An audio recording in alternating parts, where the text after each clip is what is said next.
before the war, on one particular day, my brother said to me, "When the boys at school are talking about moving pictures."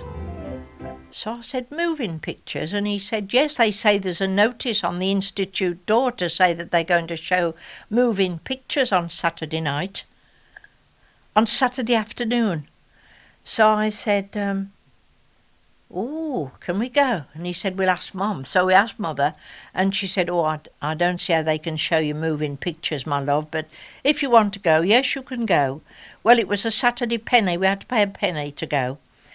And I can remember my brother and I racing to the institute, and there was steps all the way up to the institute, and it was full of children, crowds.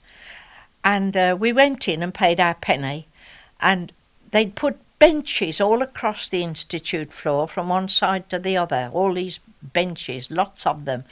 And we got in about the 6th row, and I suppose it was about 2:30 by the time they'd got everybody settled in the seats and that, you see. And then there were a few chairs at the back that were grown-ups sitting in. So, of course, we waited, and the lights went down, and the light went onto the sheet, you see. And there were guardsmen on the horses galloping along the sheet. And of course the boys all started shouting, they're moving, at top of the voices. And they stood up on the benches and threw the caps up in the air. And I can remember the shadow of the caps going in front of the screen. And, well, it was really noisy for a bit. And then they managed to get the children settled again, sitting down, you see. And then we saw this golden coach coming towards us from the distance. And in it was the Queen Mary and George V. And Queen Mary was raising her hand like this, you see, and it was coming nearer and nearer and nearer until it got right to the front of the screen. And all the children on the front row screamed at the top of their voices and ran to the back of the hall. They thought this coach was coming on top of them. And my brother and I were standing up by that time, you can imagine. And they really thought that the coach was coming onto them, and it did give you that impression when you'd never seen anything like that before. Anyway, we sat down and saw all the rest of the programme. They had pictures of the army marching with their cannons, you know, these big gun carriages that they had. And I can remember halfway through, they gave us all a stick of toffee. I think it was called sarsaparilla. And my brother and I didn't eat ours because we knew it was very sticky. We'd had it before, we knew it would be very sticky, so we decided to take it home with us. But all the other children were eating it, and it was all running down their chins. And anyway, afterwards we went home, and I can remember when we came out, we ran all the way home. We were so excited, we couldn't wait to tell Mum and Dad that we had seen pictures moving.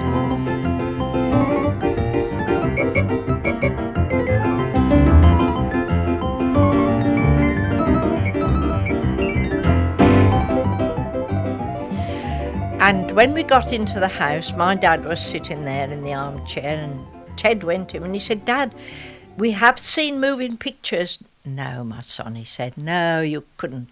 "Yes, we have, Dad," he said.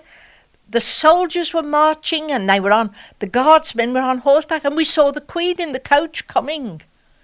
And he said, "Did you say it was in darkness?" Because we told him that the lights were lowered. And he said, "Did you say the room was in darkness?" And we said, "Yes." And he said, "Well, they've had you, haven't they?" He said, "Somebody at the back of the screen was doing something to make it look as if it was moving."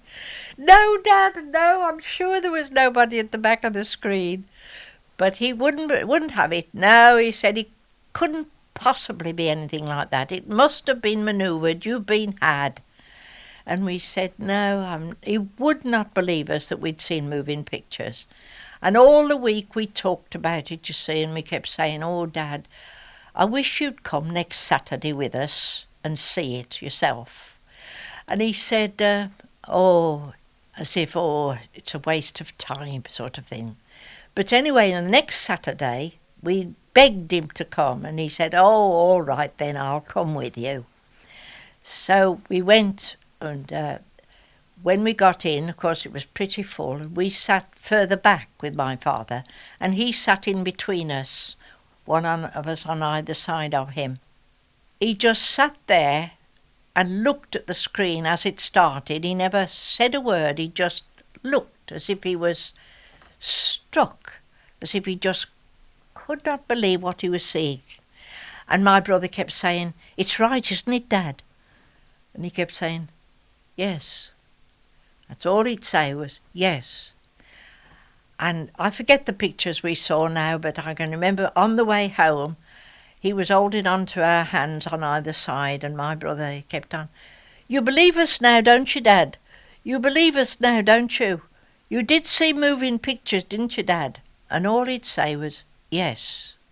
Like as if it had given him such a shock and such a surprise, you see. But when we got in the house, my mother had got the tea on the table ready for us, and she was standing cutting the bread and butter. And he went up to her, and he put his arms round her, and he said, "Lass," he always called my mother Lass, he said, "Lass, I've seen a miracle this afternoon." And she said, "Oh?" She said, "The children were right then." He said, "Yes, yes," he said. "How they do it, I've no idea." But he said, "It's a real miracle," he said, "and I'll take you next week." So next week he took my mother. Then we didn't have any more moving pictures until the war was over in 1918. And as soon as the war was over in 1918, they built a small picture house in Kings Heath called The Ideal. Now, it was only just a building with a sloping floor, and part of the way, about 3 parts of the way up, was ordinary tip-up seats, wooden tip-up seat. And then the other third was upholstered seats. And it was 6pence in the front and a shilling behind this barrier, you see. On Saturday afternoons we used to go for a penny. Until you were 14 you could go for a penny. And we saw all kinds of pictures. There was a serial called The Clutching Hand. And every day when it was almost time to finish, you'd see this clutching hand coming up. And you never knew whether it caught hold of it or not. You'd got to go next week to see the result. But we saw such pictures as Lauren Hardy and Mary Pickford and Douglas Fairbanks. I can remember. Of course, they were silent pictures. It had a caption at the bottom. You had to read it. They weren't talking pictures, just moving pictures. And it was very popular. As we got older, you see, we used to go to the Ideal Picture House on Saturday nights.